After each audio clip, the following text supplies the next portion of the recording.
In this Baldur's Gate 3 Barbarian Class guide, I'm going to be covering the Barbarian Class, including all 3 subclasses, and providing you some useful information. I'll be doing more build guides for the Barbarian for Baldur's Gate 3 later, but for now, let's look at how a Barbarian functions and its basics. Barbarians are a martial class in Baldur's Gate 3 that focuses on melee combat, typically favoring offense over defense, which allows them to shell out a lot of damage with each attack. They also have the highest health pool of any class in the game, giving them solid survivability. Barbarians can rage, putting them in a state that increases their melee damage, thrown damage, and damage with improvised weapons, and also provides them damage resistance versus physical damage. This allows them increased performance in martial combat, but they cannot wear heavy armor or cast spells while doing so. Barbarians also add their Constitution modifier to their armor class as long as they're not wearing armor, and they gain advantage on their melee attacks each turn by granting enemies advantage on their attacks against them for the same round.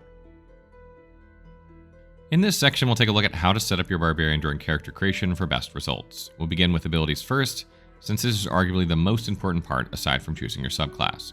Your primary ability as a Barbarian is Strength because it improves melee attacks and throwing. However, Barbarians also make good use of Constitution since it can apply to their armor class when unarmored, and because they typically get hit often, providing them a cushion to survive these hits. Note that Barbarians can play as dexterity-based characters, but they will not be able to throw nearly as well. Strength increases Barbarians' melee hit chance, melee damage, thrown damage, increases their carry weight and chance to shove someone successfully and also resist being shoved, as well as increases their jump distance and improves athletics checks and strength saving throws. Constitution gives them health to help keep them alive since Barbarians typically soak up a lot of damage when on the front lines. For this reason, I strongly recommend that you invest 16 in Strength and 16 in Constitution during character creation.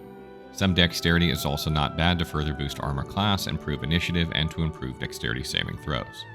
Note that I've changed this from the recommendations as it's more optimized for the beginning of the game. When it comes to race, Barbarians have nearly all proficiencies in armor and all in weapons and shields, so choosing a race will come down to what else they can bring to the table since these are not needed. For instance, Drow have superior Dark Vision, Fey Ancestry, and Perception proficiency, which are all decent pickups for the Barbarian. Ghoul-Dwarf is also not a bad choice for Dark Vision, Dwarven Resilience, and Dwarven Toughness, though they have lower movement speed, which isn't ideal for Barbarians. And Half-Orc is also a really good choice since they have Dark Vision, Relentless Endurance, and Savage Attacks. For skills, what you select will not have a huge impact in the game. Barbarians don't typically handle the dialogue of their group, though they can use Intimidation quite well compared to some classes. Athletics is a good pickup for shoving and helping to resist being shoved, but beyond that, the choice you want for skills is really up to you.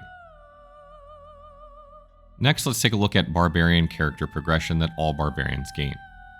At level 1, Barbarians gain Unarmored Defense, which allows them to add their Constitution modifier to their armor class, but only if they are not wearing armor. Barbarians need significant Constitution and the right gear in order to have higher armor class than using medium armor, so consider using medium armor early on in the game. Also at this level, Barbarians can rage twice as a bonus action for 10 turns every long rest. While raging, Barbarians gain +2 damage to melee attacks, thrown weapon attacks, and improvised weapon attacks. They also gain damage resistance to slashing, blunt, and piercing damage, and have advantage on strength checks and strength saving throws. However, they must attack every turn or take damage, or rage ends early.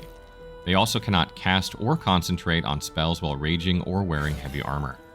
Note that Way of the Four Elements spells of the monk can still be used while raging. The number of times rage can be used per long rest will increase as the Barbarian gains levels, as well as the extra damage they deal. At level 2, Barbarians gain Danger Sense, giving them advantage on dexterity saving throws made against traps, spells, and surfaces. Also at this level, Barbarians gain Reckless Attack, allowing them to gain advantage on their melee attack roll by allowing enemies to have advantage on their attack rolls against them for one round. The best way to set this up is in your reactions and click on it and set to Ask. This will allow you to attack with weapon actions and class features if you multiclass, and use Reckless Attack only if you would miss. Note this only works with melee attacks, making Barbarian more melee-oriented than some other martial classes. At level 3, all Barbarians will select a subclass and gain subclass features based on what they chose. We'll cover these more in the subclasses section, but for now, let's continue with things all Barbarians gain at each level. At level 4, Barbarians gain their first feat. Ability Improvement is a solid choice in order to increase strength or constitution, but there are other good choices as well. Great Weapon Master is a good pickup, allowing Barbarians to use their bonus action to make an attack if they critically hit or defeat an enemy. It also allows them to deal +10 damage when using a two-handed weapon in exchange for a -5 penalty to their attack roll. Reckless attack can offset this somewhat, so it's not a bad trade-off. Keep in mind though that Berserkers can already make an attack with their bonus action, so they don't get quite as much use from this as other subclasses of Barbarian. Tavern Brawler is also a solid choice, allowing you to increase your strength or constitution by 1 and double your strength modifier when making unarmed attacks using improvised weapons or throwing something. This is added to both your attack and damage rolls and is great for Berserkers who can make an enraged throw each turn as a bonus action. At level 5, all Barbarians gain extra attack, allowing them to make an additional attack each turn they use their action to make an attack. This is a huge power increase for the Barbarian and does not stack with other extra attacks from other classes. Also at this level, Barbarians can move an additional 3 meters in combat as long as they are not wearing heavy armor. At level 6, all Barbarians gain a subclass feature that is specific to their subclass. We'll cover what these are in the subclasses section. At level 7, Barbarians gain Feral Instinct, giving them +3 to their initiative rolls and making it impossible for them to be surprised. This means they will take their turn in combat sooner more often, and if you are ambushed by enemies and surprised, they will not forfeit their first turn of combat. At level 8, all Barbarians gain a second feat. You can choose Ability Improvement or any of the other ones I recommended depending on your Barbarian setup. At level 9, Barbarians gain Brutal Critical, adding an extra damage die when they critically hit with an attack. This also adds a damage die to Divine Smite or Sneak Attack if you crit while using them should you multi-class. Note that Brutal Critical only adds an extra die to melee weapon attacks, not spell attack rolls, ranged weapon attack rolls, or unarmed attack rolls, though it does not say this in its description. At level 10, all Barbarians gain their final subclass feature. Again, we'll cover what these are in the subclasses section. At level 11, all Barbarians gain Relentless Rage, preventing them from being downed if their HP would reach 0 while enraged, once per short rest. And finally, at level 12, Barbarians gain their final feat. Ability Improvement is still good here, or any of the others I already mentioned. Next, we'll take a look at Barbarian equipment. Barbarians in BG3 will typically wear medium armor or no armor. Medium armor gives them very good protection since they will typically have 12 or 14 dexterity, and no armor allows them to make use of unarmored defense. Which you choose is really up to what gear you find and how high your constitution is, but you will definitely won't want to wear heavy armor since you cannot rage and you don't gain the benefit of fast movement while wearing heavy armor. When it comes to weapons, Barbarians will likely use a two-handed weapon since many like to take the Great Weapon Master feat for increased damage while offsetting the -5 attack roll penalty with Reckless Attack. This also gives them the most damage possible with each attack, including their bonus action if they use Great Weapon Master or are a Berserker. However, they can also dual-wield effectively. Choosing a Barbarian subclass in BG3 can be a little confusing because it's not inherently clear what each specializes in, and many players will play their Barbarians similarly regardless of subclass anyways. Of the 3 Barbarian subclasses, Berserker is the most straightforward to play, simply giving you bonus actions you can use each turn if you're enraged and some passive features mostly. It's easy to get into. Wildheart is a bit more dynamic than Berserker, giving you a lot of different options for your Barbarian, and each Wildheart Barbarian will likely differ from one another somewhat. I highly recommend this one to players looking to have a little bit more fun with their Barbarian. And lastly, Wild Magic Barbarians trigger wild magic effects when they rage, but these effects are always positive. They can also support their group by restoring spell slots every long rest, and eventually they will trigger Wild Surge whenever they take damage in combat. At level 3, all Barbarians gain their first subclass features based on which they select. They will then gain their second subclass feature at level 6, and then finally their last one at level 10. However, Wildheart Barbarians will also gain a subclass feature at level 8, and Wild Magic Barbarians will gain one at level 9. These are the only exceptions. Let's take a look at the Berserker subclass. At level 3, Berserkers gain Frenzy, which is a modified form of Rage that allows them to make a Frenzied Strike, Enraged Throw, or Improvised Weapon Attack as a bonus action while frenzied. All other aspects of Frenzy remain the same as Rage. While Frenzied, Berserkers can use Frenzied Strike as a bonus action to make another attack with their equipped weapon.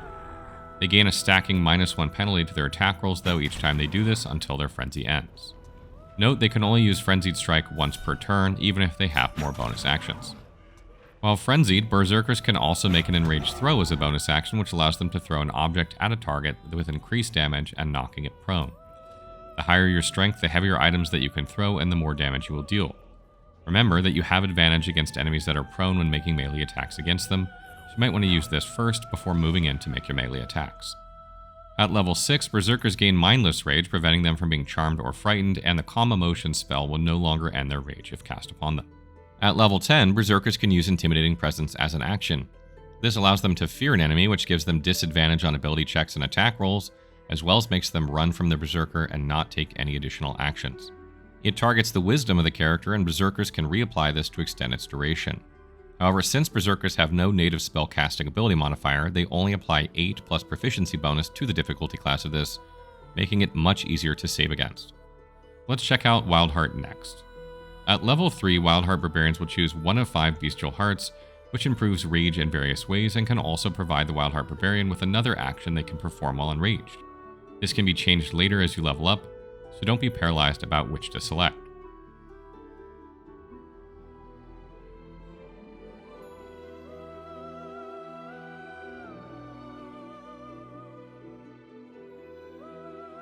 At level 6, Wildheart Barbarians will gain an animal aspect from a list. These are passive benefits that will always apply to the Wildheart Barbarian regardless of whether or not they are enraged. Wildheart Barbarians will also choose another animal aspect at Wildheart level 10, so keep that in mind when making your selection.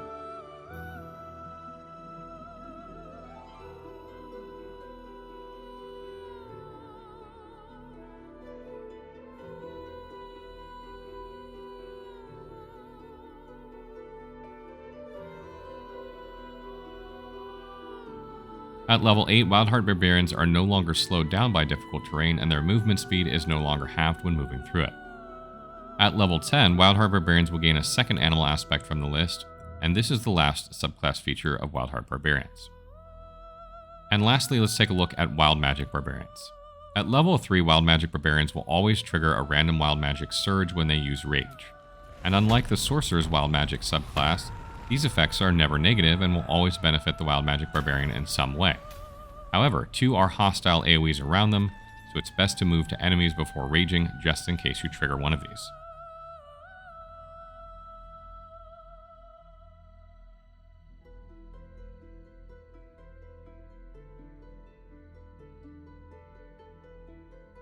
Also at this level, Wild Magic Barbarians can give everyone within 3 meters of them their proficiency bonus to add to their spell saving throws for 1 turn as a bonus action. Considering how short the range and duration is though, this is almost unusable on anyone besides the Barbarian.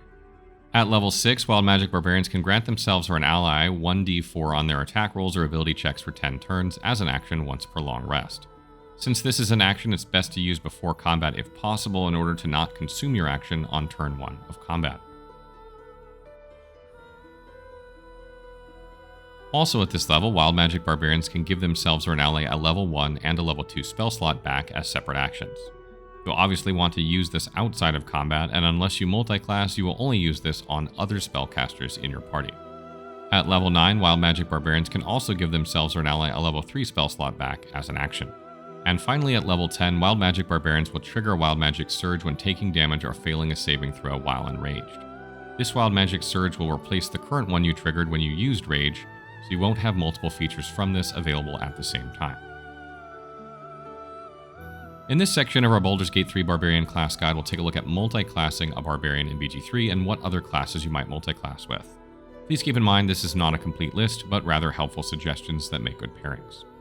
Barbarians are heavily front-loaded, meaning they gain Rage and Unarmored Defense at level 1, Reckless Attack and Danger Sense at level 2, and they gain a lot from their subclass at level 3. It's not uncommon for some classes to dip 2 levels into Barbarian just for these features, but the first most likely placed multi-class would likely be level 3. From this point onward, it really depends on whether they are multi-classing with another martial class or not, since Barbarians gain extra attack at level 5, and Rogues and Spellcasters typically don't. You may want to go 5 levels of Barbarian when multi-classing with one of these classes. Let's take a look at multi-classing Berserker first. I like 3 levels of Berserker and 9 of Oath of Vengeance Paladin. This gives you 3 charges of Rage, Reckless Attack, and a bonus action that can also be used to attack while enraged. Berserkers don't really gain a lot past level 3, so multi-classing them here is ideal. This allows you 3 Divine Smites per turn as long as you have the spell slots for them, and Divine Smite can be used while enraged. This also gives them access to Paladin level 3 spells and spell slots. Let's talk about multi-classing Wildheart next. I like 6 levels of Wildheart and 6 levels of Way of the Open Hand Monk. This allows you to have Rage, which gives you +2 damage to unarmed attacks, Reckless Attack, gain a Bestial Heart, and you can take Animal Aspect of the Stallion to gain temporary hit points whenever you dash equal to your character level, not Barbarian level. Just remember to take the Eagle Bestial Heart so that you can use dash as a bonus action while enraged, since Step of the Wind dash does not work with Stallion. Monks will give you unarmed attack as a bonus action and Flurry of Blows, which takes advantage of rage 2 times when used since it hits twice. You gain Deflect Missile and Key Improved Strikes, which helps with resistances and immunities. You also gain Manifestation of Body, Mind, and Soul, further boosting your damage. Make sure to take Tavern Brawler with one of your feats to further boost unarmed damage. I also like 6 levels of Wildheart and 6 levels of Thief in order to gain a second bonus action to be able to dash as a bonus action and still gain the benefit of Stallion's temporary HP, while selecting a different bestial heart like Bear or Tiger. You also gain some skills from Rogue as well as 3d6 sneak attack damage, which you can trigger every turn with Reckless Attack. This works really well if you have Great Weapon Master, as you can then use your second bonus action more effectively. And finally we come to multi-classing Wild Magic. I like 6 levels of Wild Magic and 6 levels of Circle of the Spores Druid. This allows you to Wild Magic Surge every time you use Raid, but still cast spells when you don't use Rage from the Druid up to level 3. And you can use Shillelagh to make your attack and damage rolls use Wisdom when using a Staff or a Club, so you don't need Strength with this build. You'll also still have extra attack and reckless attack, and you can use Halo of Spores as a d6 every turn as a reaction. You can further boost your HP by using Symbiotic Entity, which also boosts your damage on each attack. This still gives you access to Fungal Infection as well, so you can still have an undead army if you wish. That wraps up our Barbarian class guide, and I hope you guys found this helpful. Barbarians are a phenomenal class in BG3, and they're one that I think multi-classes extremely well with other classes because they are so front-loaded. As always, if you have other tips or things that I didn't mention in this guide, or if you have questions, please leave them in the comments and I will get back to them as soon as I can.